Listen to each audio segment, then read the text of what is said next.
अब अकड़ रही है ना, उठाइएगा नहीं हो सकता हो जाएगा।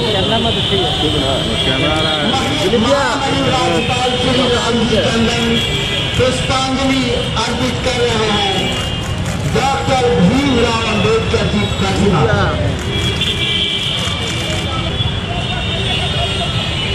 अब माननीय मुख्यमंत्री श्री नीतीश कुमार अपनी पुष्पांजलि अर्पित कर रहे हैं डॉक्टर भीमराव अम्बेडकर की प्रतिमा।